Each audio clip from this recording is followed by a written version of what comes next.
Okay, so we're going to get started. Thank you for everyone who's here. Welcome. Some familiar faces. This class was primarily for the students of the jazz college here at Rockwood College. So we're going to get started. So thank you for coming. My name is Professor Kelly Powers. Well, I'm have to do my test again. And I'm the jazz college director here. I'm also a jazz pianist. We are so thrilled to have New York City bass player Ari Folman-Cohen with us today. Ari and I have known each other, gosh, like we went to college together, so it's been a long time. We played music together in Hartford, Connecticut, in New York City. Ari is currently based out of Brooklyn. For times of COVID, you can find him playing in venues like Rockwood Music Hall, on the Lower East Side, and Barbes in Brooklyn. He has played in gypsy jazz band with Stephane Wrembel, as well as co-written music with soul band Aabaraki, and I'm not even going to preface Gato Loco. I'll let you do that later.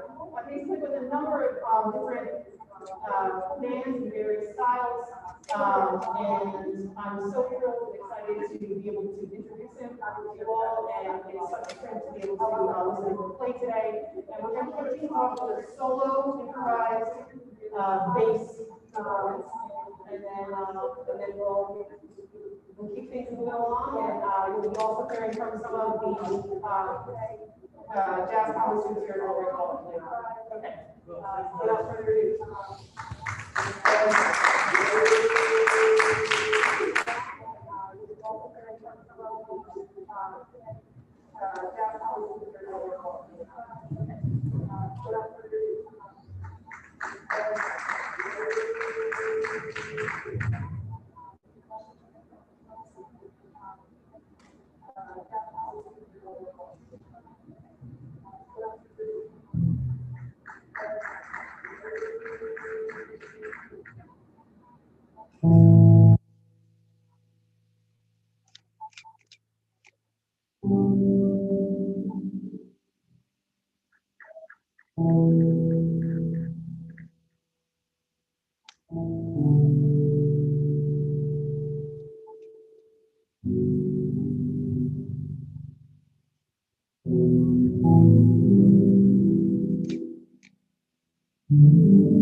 Okay, right. We want a technical second, please.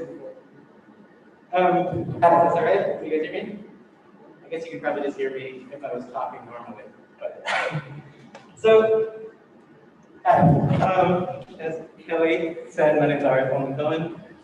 I'm a bass player from Brooklyn. Known Kelly for a long time, played a lot of music. And when she asked me to come up here, there's a couple of things I felt like I'd like to share with you guys. Basically, I'll tell you a little bit about sort of musically where I came from and what's going on and how what I can gain from that or glean from that. Maybe I can help impart a little something to you guys that'll tie in with how you guys play music or see music or feel music. Basically, I started playing when I was 12. Played a lot of fusion music and kind of punk rock music when I was in high school. Ended up studying jazz at the Hartford School of Music with Kelly and a bunch of other people, and got really into learning jazz music there. From the Hartford School, I went on and when I got out of school, started doing a little bit of touring with this 12-piece soul band, toured all around the country. Ended up moving to Brooklyn. First gig that I played in Brooklyn was free improvising music to old cartoons that would be put on a projector. And from there, I started playing a lot of gypsy jazz music, free improv music. I co-wrote songs in a soul band. Played this thing called psycho mambo music, this band called Gato Loco. Played in hip hop bands, played in singer-songwriter groups. And basically what I was thinking about today, and what I was thinking about when I came up here, and what I try to think about in general when I approach music, that over the years, all the different scenarios and different places that I've played and different situations that I've played in, I kind of always have been turning over a question of, what's the common denominator? Like, what's the common denominator in musical situations, or in music, when you're playing music, you know? Like, what ties together free improvisation with pedals with straight ahead jazz, or somebody's singer-songwriter, somebody's personal singer-songwriter music? What is the common denominator of music? And I'm tempted to just kind of throw it out to the audience. I definitely have a slightly formed answer in my head. So anything that you say, I'm very interested in I'm always interested in what people have to say or what they see music as, you know? And I'm curious if you guys are okay with it, if I just ask, what do you think the common denominator of music is?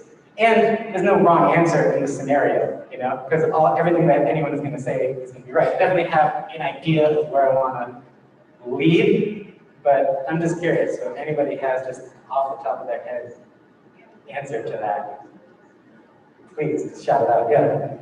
Creativity, passion. Yeah, I mean, that is where I was sort of almost headed. So that's a very good answer, and that's definitely one of them always. I would say it comes down to expressing yourself in any sort of way, and then trying to see if people can relate to that in some sort of way. Yeah, exactly. I mean, it's funny because in my head when I asked that question, I figured someone would be like, sound. I don't know why. Maybe that's too obvious. I was thinking of that personally. I was like, I know what it is. It's sound, you know. And you guys are like all the things that I was going to say. But yeah, I mean, or is there any other answers that you feel like you'd like to throw out?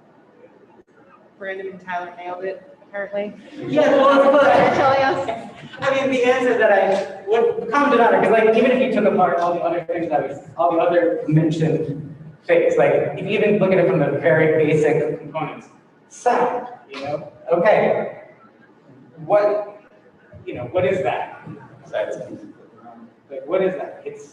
It is, you know, it's hard to quantify what that is. It's a vibration, technically. It's like the movement and energy of something But if there's energy and there's movement, there has to be some type of reception of it, you know?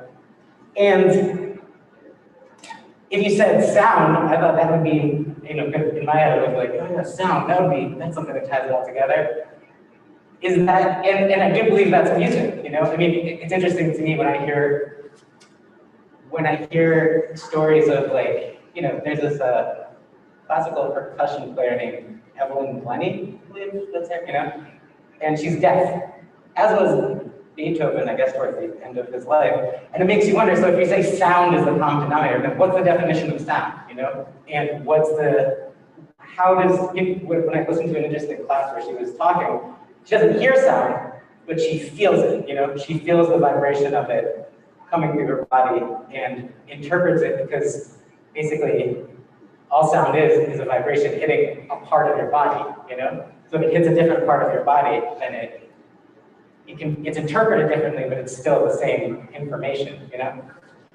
I don't know, I thought it was interesting, but what I came to, which you guys are touching on right off the bat, is that in all these scenarios, when you try to define it, it is an interaction.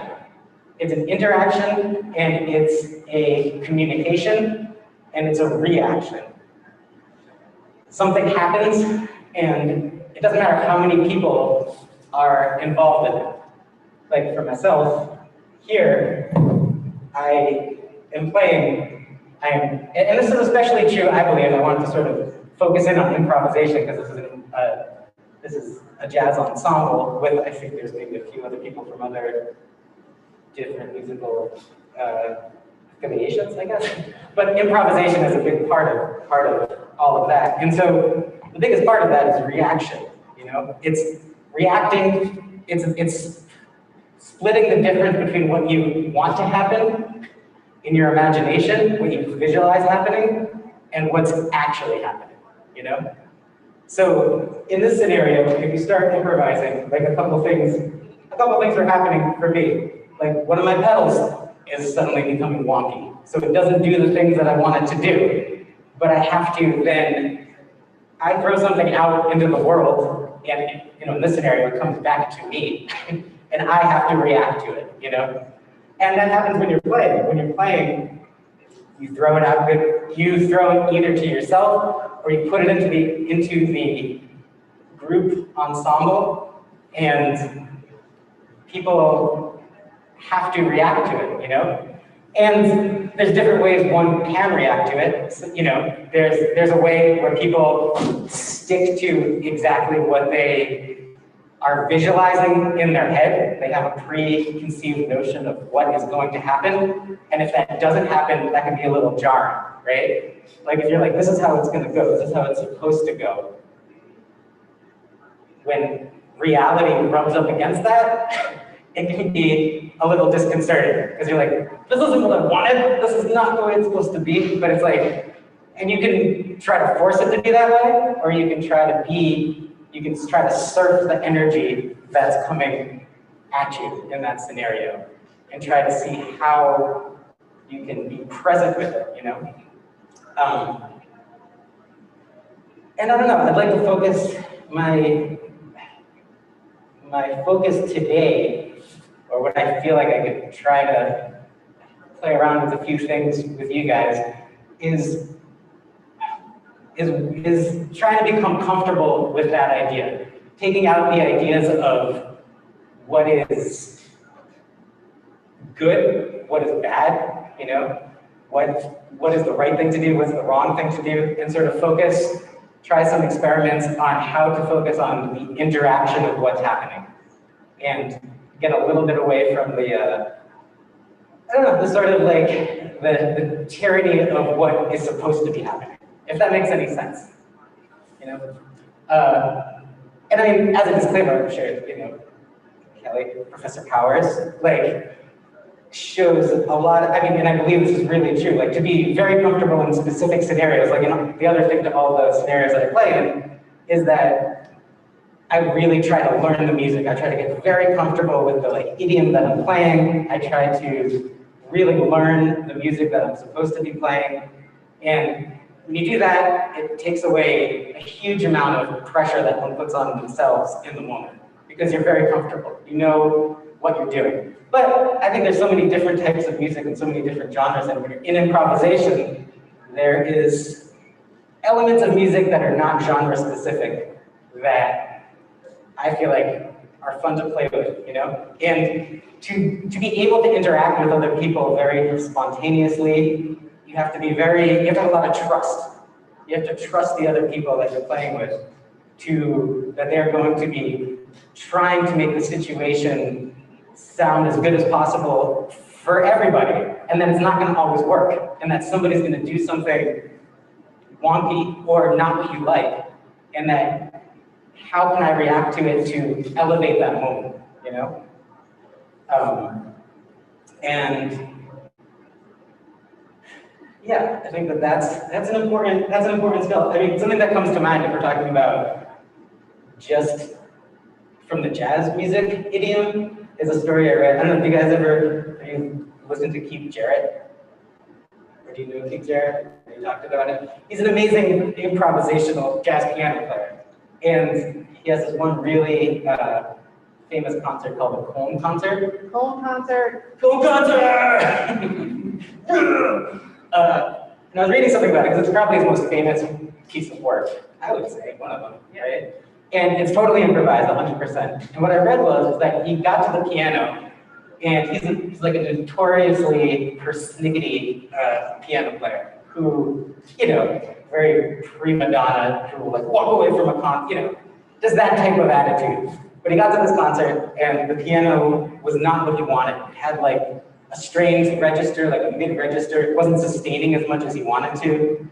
And what he had to do in that moment, he decided to play the concert, and he had to change his approach to what he was playing. He had to lean into the qualities of the piano that he didn't like. But he had to play a lot more percussively. He had to play in a certain register, a certain way, to kind of conform to what he could get out of the piano.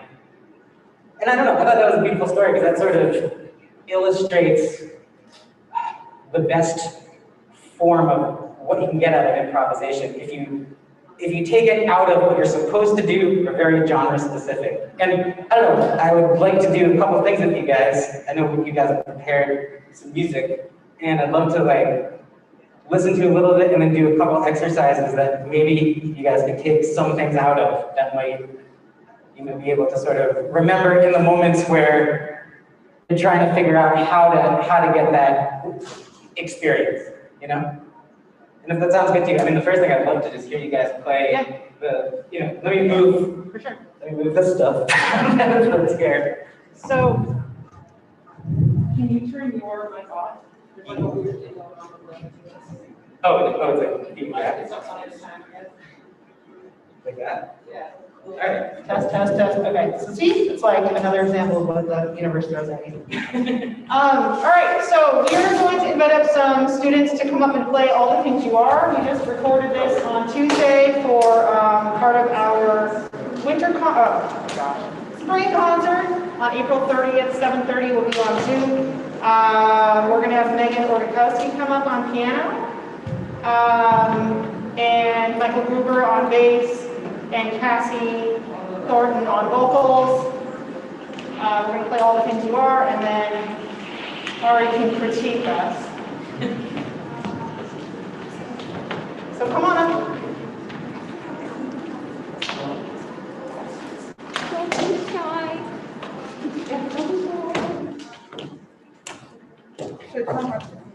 Turn on. I'm probably going to just check the levels. Check the Check singing. That's good. You need the amp? Yeah.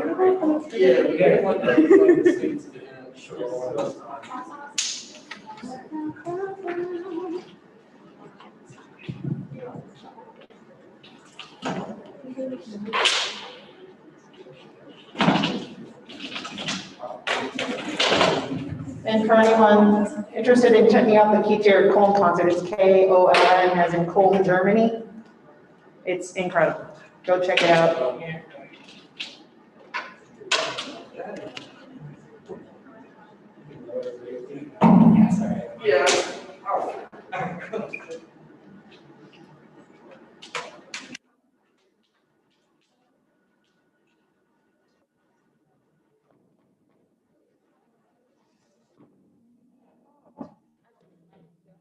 Oh, actually, Yeah. I think I might have given it wrong.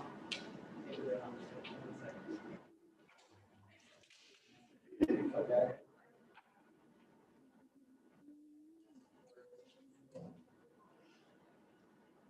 I'd like to give a quick shout out while they're getting set up over there to some people who helped us with setup today. Professor Mike DeRico, Professor Jordan Schomper. Thank you so much for your help, and thank you to Veronica Jakowski for helping us, and thank you for the continued support from AJ Merlino, and thank you to all the students who attended. So, yeah, you want to tune up? It should be in tune.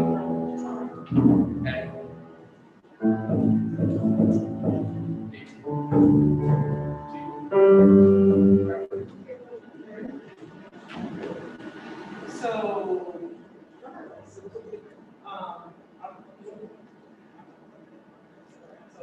I'll turn you guys off, and then we'll start with the band and everything will be the same.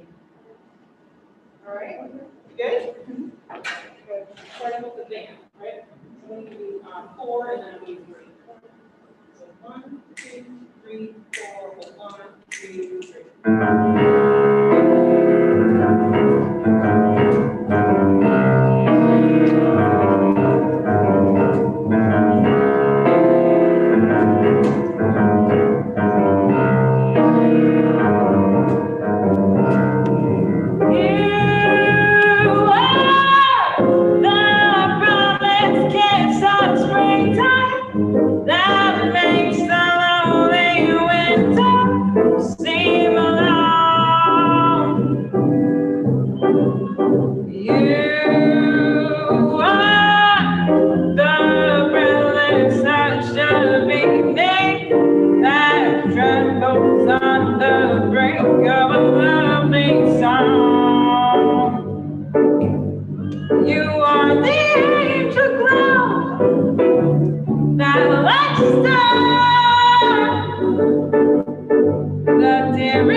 That makes the lonely winter seem alone.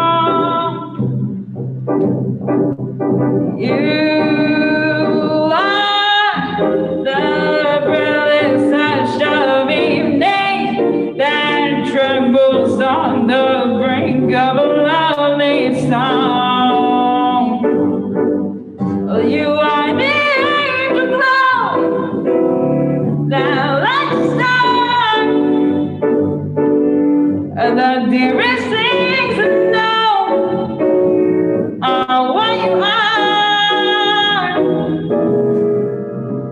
Well, someday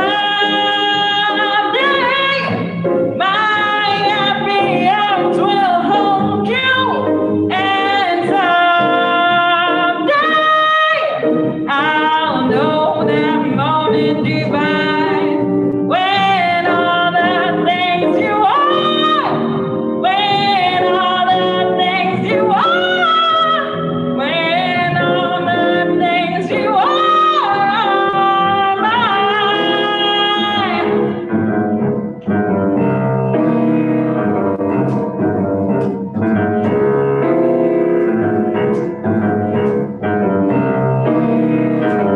The things you are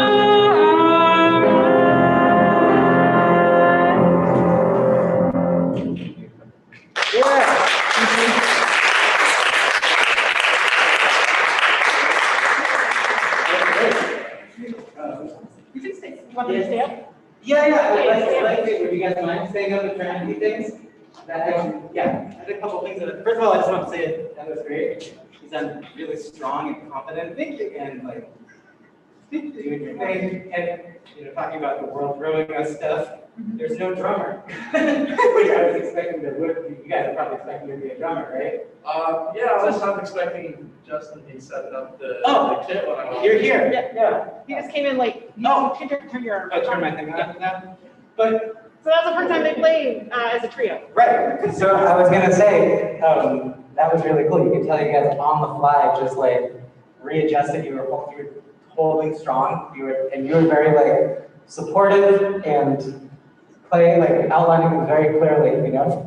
So I think that was beautiful. I mean, I'm sure it would change the dynamic also if there was a drummer. And it seems like would you guys just record this? Tuesday, yep. Tuesday. So right, you're comfortable with it. I mean, you guys are still reading from the sheet music, so it's a certain level of comfortability, right? It's like one that's still sort of tethered to, well, you were not.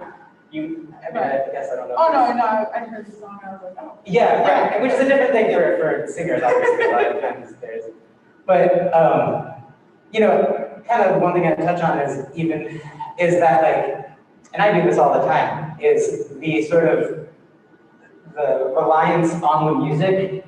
For me, I end up being like, stuck in it. I can't even if I sort of know the song, I feel myself like glued to the paper, And it's something that I do all the time. But to go back to sort of something that I was talking about before is to really allow something to open up and to be interactive. Sometimes it's like, it's helpful and it's hard. It doesn't, it takes a while to really internalize a tune because there can be a difference between like knowing a tune and internalizing a tune, I'll give another example. I know it's like a Keith Jarrett day in my mind. But I heard this other quote from Keith Jarrett, because I think he's, like I said before, he's a great example of like improvisation and sort of a certain type of spirit. Is that he was talking about, he used to always play free. Like he had all these concerts in the 70s in this group where they would just improvise, It's actually something I'm going to ask you guys to do. But it ties in really well, because what he said was like after doing that for 30 years or whatever with a certain group of people, he wanted another vehicle for playing free. And so what he decided was that he was going to start a trio, or maybe they all decided this together, a trio with two other people that he really connected with and played with a lot. And they were going to only play jazz standards. And they knew them so well that they were basically, it was like improvising free. Like they were so internalized that they could use that, and it was this flip side of totally improvising. Does that make any sense? There's a certain thing when you internalize music that it becomes part of you to the point where you're just making it you're just making music with other people. There's a sort of externality that comes with playing with sheet music, which I do all the time. And I'm not even that great at memorizing music, but I'm saying that, I don't know, it's something to think about just in the general, especially in the jazz idiom. There's and I'm sure you guys know that, and I'm sure probably Kelly has even said that, But that's just one thought that came to mind. Again, it was beautiful though.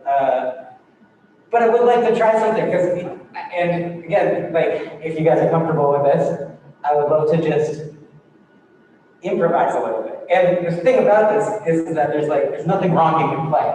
There's literally, like, more than anything else, nothing can happen that's not right. Because it's being like, we can be like, you played that spontaneously made up thing wrong, you know? It doesn't work that way. And what I'd like to sort of concentrate, we can do it for like, I don't know, we can feel it out, I have a little bit of an idea, is that what I'd like to really concentrate on is shifting dynamics. Like allowing each other to sort of like listen, trust each other to someone to lead the like dynamics of the song.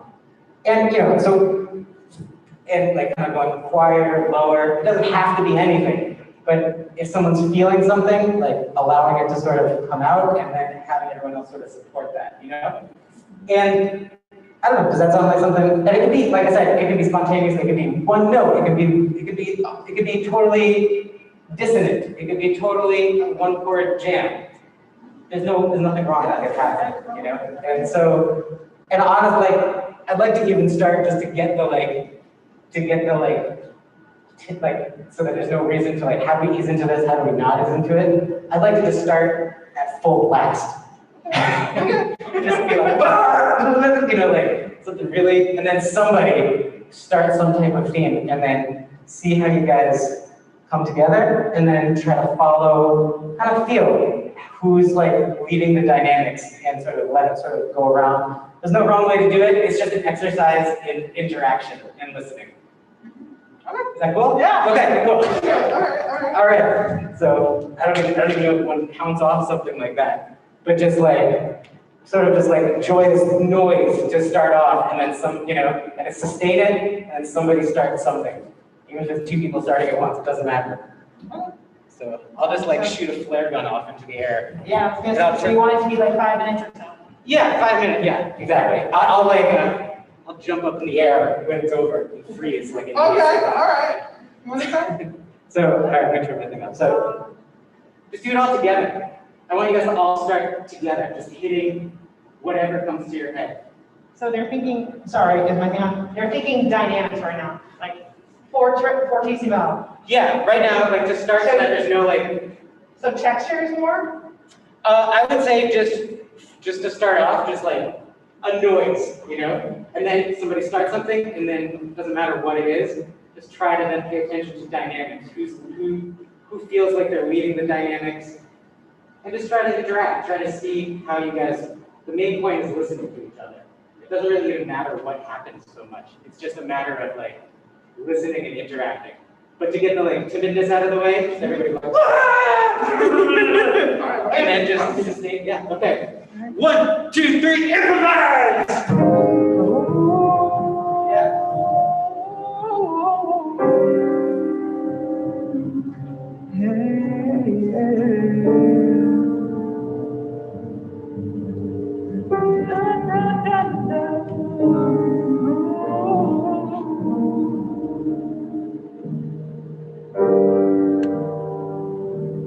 Looking around on a rainy day, things I like to say, something in the way that you think of me.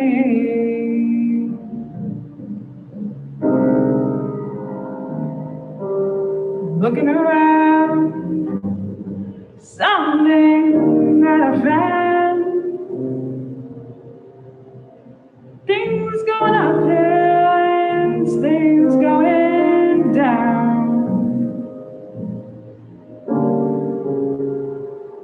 Isn't it right? Isn't it fair? I'm alright.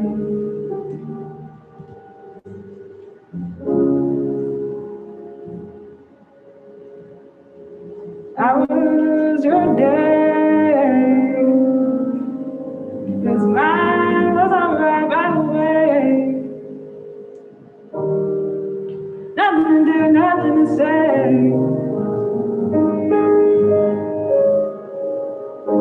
But then again, can I pretend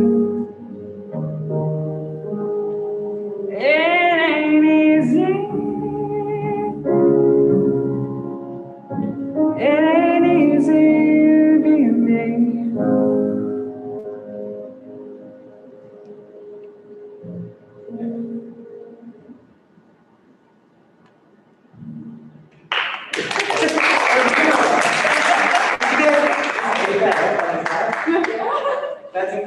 it's so funny because I was thinking about different exercises to do today. And one of my favorite things that I actually sort of like cut out because I didn't know the timing or whatever I was thinking about is that one of the most fun things you can do is improvise a ballad. Yeah. Like, Yeah. and it's so, He told me, he's like, I'm gonna have him improvise a ballad. I was like, I'm not gonna have time for that. And then that's basically just what happened. and that's exactly what happened. And That was incredible. And it was, because that was amazing. It just happened naturally. And it was like, so you guys just made that up on the spot. Yeah. Beautiful. I mean, yeah, I'm so glad that that actually happened. And there's nothing like, I think it was kind of illustrating everything that I want, that I had to say about, which is that even like, it's funny because in my head, that exercise is going to be like bombastic and loud and like everyone was going to do certain things, but that's not what the collective energy was.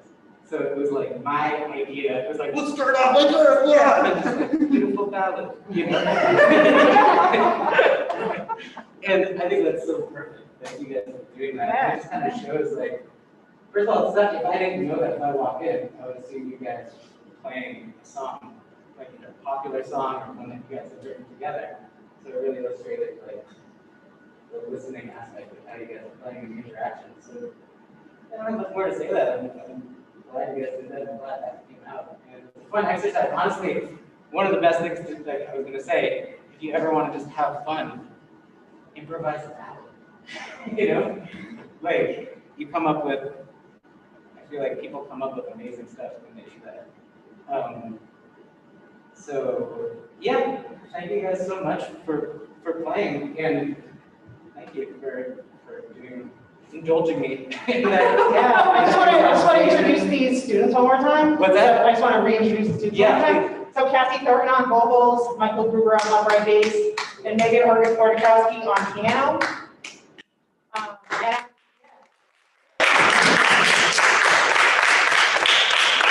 I just want to, I love everything that Ari's saying, but I just want to say that this music to improvise takes guts. It is not easy. And I think you all just showed a high level of musicianship that you should feel really good about. And Ari said this was an exercise in trust. The fact that you all just connected like that and showed that you weren't afraid to trust each other means there are like endless possibilities in terms of how great of music that you can make together. So you should feel really good about that. And thank you, Ari, for pushing them to have that experience. Yeah, it was great. I mean, it was amazing. Yeah, very good. So, yeah, one more round of applause for these students. What's that? Invite more students up. Yeah. What was the We'll do a blues. We have a trumpet player and we can keep moving to another two. Yeah, sure. Whatever. Yeah, let's do another two. So how do we? Yeah, so we're going to open it up to invite some more students to the stage. I'd like to bring Brandon Hernandez on trumpet. Michael, you can stay if you want. We're going to do a C minor blues. Or if you don't want to, it's fine too. Stay. I'm bad at improvising like bass lines. It is my big thing. Do you remember Mr. PC that we did? That's the tune we were going to play. What do you mean you're bad at improvising bass lines? Yeah, here we go. You talk amongst yourself. I'm going to try to adjust you. Coming up with like a walking bass line. Okay. So for me, I just have a hard time reading the chords stepwise. But I want to do it grammatically. And if I do it in a certain way, what notes fit nicely into the chord and what's going to make it sound distant. Sure. Well, it's interesting. I'd love to hear you. If you're okay with it, I'd love to hear you stay up there. Like, I mean, you have to listen to it too, so we can go over some of that more individual things about bass lines then. But I would like to hear you, if you're okay with it, I'd love to hear you. Okay, great. Because, it's sort of heated, it doesn't kind of come down to, what do you like to hear? I mean, do you transcribe? Like listening to them and putting it on. Putting it on, how do you think that would just playing, learning these lines. Just got it. And learning how to play that with the song.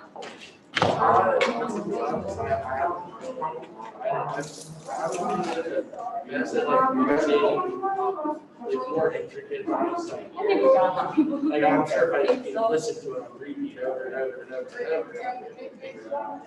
Yeah, I mean, I think that's actually, I mean, that's a good skill. Oh, sorry. That's a good skill. That's, I think, one of the most, if not the most important way of learning how to play jazz, I would say. It's transcribing, playing on, learning how to play those things. Through that, you start to understand what you like and who you like, and why you like it. It's hard. I have a really hard time doing it. Yeah, I mean, for me, I don't know. I didn't start playing properly until Like, last year. Yeah, there'll be an I hour. play like. It's easier on a project. because I'm. I mean, It's a that's just quick, as I said. To learn the best, there's other like things that I can show you, but it's like the best way is to find the records that you like and put them on here. Or you can find a transcription that's already made on the internet, and then take from that to. then you just, well, yeah, you can, there's a million, like you can go and you can transcribe Paul Chambers. C minor. And then That would be. a blues form is also very much the same. You can play it's just a very, it's like the way it's Like this chart in particular, I had like this one, like they gave a sample based on. Okay. Right, so like, okay. That's based on here, so I was able to learn. It's just. All right. C for 4. So, Kevin, you can stay out, but you're not really nervous. We can, yeah. We just, for the, we can talk about specifics tomorrow. Yeah, Okay. I'll try to give it a go with Yeah, just do this will either go well or. Okay.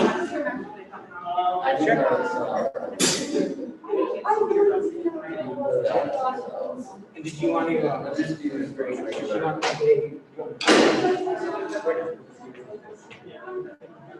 That's what I'm doing.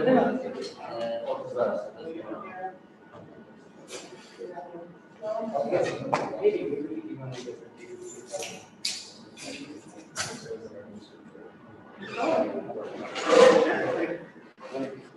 So should I play or not? Yeah, of course. All right.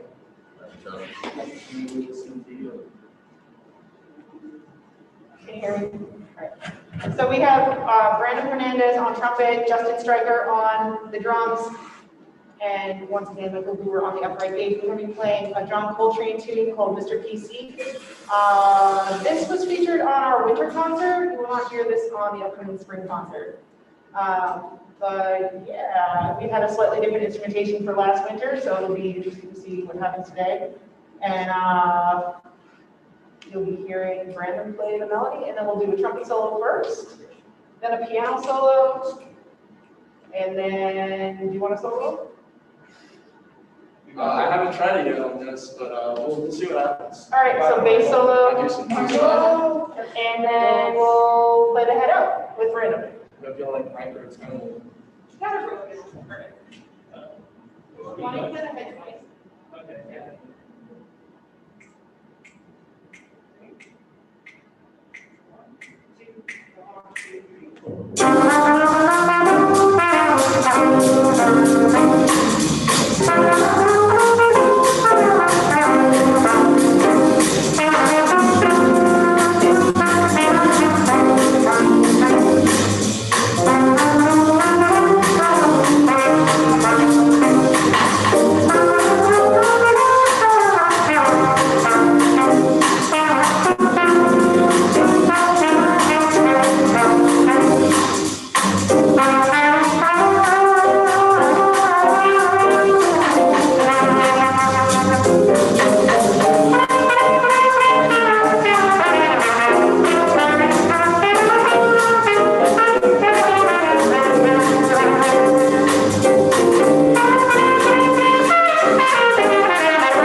What can I say? Yeah, I thought that was really cool. I feel like it was strong. You were laying down the beat pretty hard, you know?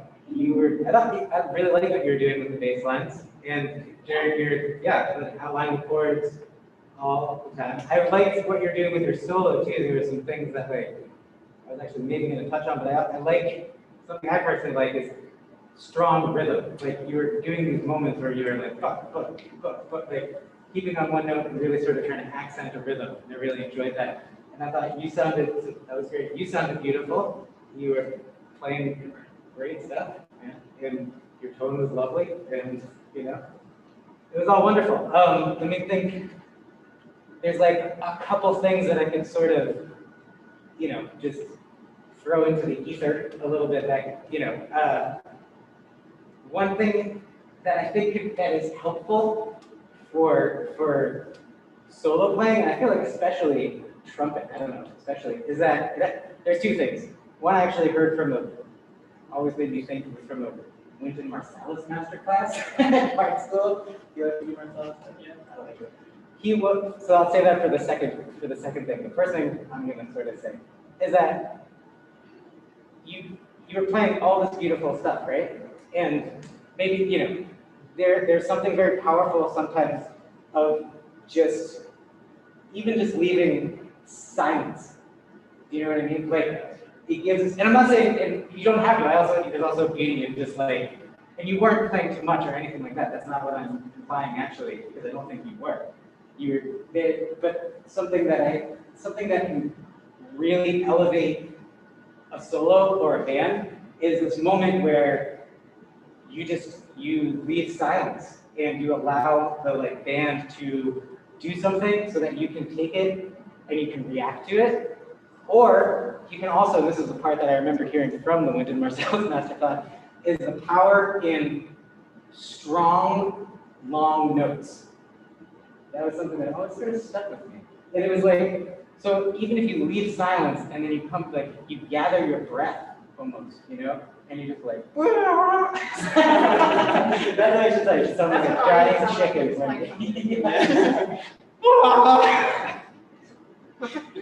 But those moments of silence, you can sort of center yourself and you can come back in. You don't have to do this all the time, but there's a real power in silence, and then sort of this blast of power, or just a strong, long note gives something for the band to react to. And that's something that also happens with a lot of times the interaction in that scenario is between the soloist and the drums, that moment where there's nothing, when there's just that powerful sound or just a long note, is sort of prime time for you to answer what's going on. It's something to think about. It's something that's sort of, I've heard some sort of, can elevate the music at different times. Can we try just a trumpet solo where maybe you can just use 2 notes, incorporate some of what he was just saying, so longer tones, and or nothing, or silence, just to see what that feels like. So just one chorus of a trumpet solo, maybe a chorus and a half to see if it propels energy or to see if it changes the dynamic entry into the second chorus. So just 2 notes, less is more is the idea, right? Cool.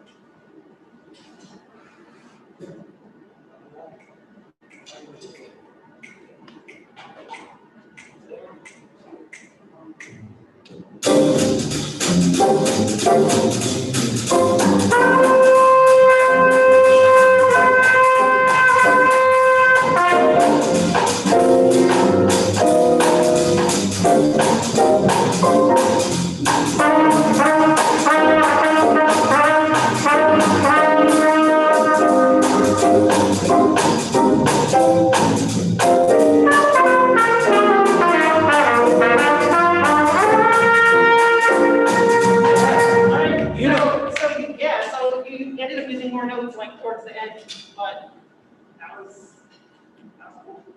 Yeah, I thought that was, I could feel I could just feel it was powerful, and it was You know, because like in a real solo, it's true, you would be using more than 2 notes, but you don't have to even. But I think that you're totally right. Just for the sake of what you're talking Exactly. about, just to see what it feels like. Yeah. If you purposely tell yourself, I'm only gonna play 2 notes and restrict yourself to that, then you're training yourself to kind of try that hat on. You know, try on different hats. I like that hat, I don't like that hat. Yeah. And I could even hear, and I even heard you were trying to interact a little bit. And I feel like you heard that, you took that cue and you were like, I heard it. I don't know if you heard it, but I heard it. Cool. Cool. So I think for the sake of time, maybe you wanna play one? Sure, let's do it together, right? Yes, great. Thank you guys. So I don't know.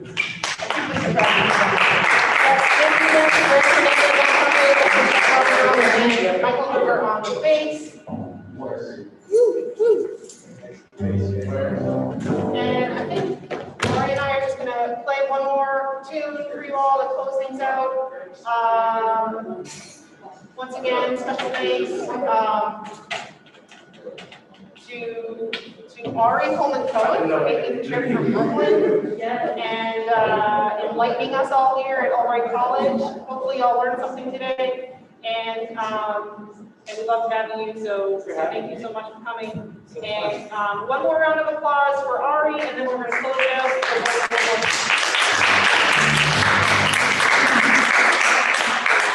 You want to play that again? Okay. Sure. Wish we play?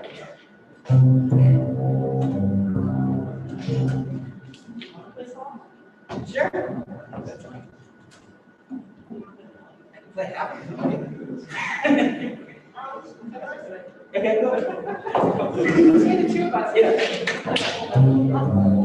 You just unplug. Oh. Yeah. Not so loud.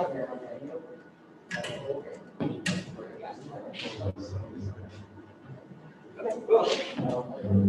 I should carry the mic still on. No. Sure. Yeah.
Thank you again for coming, and thank you one more time for Ari Folman-Cohen.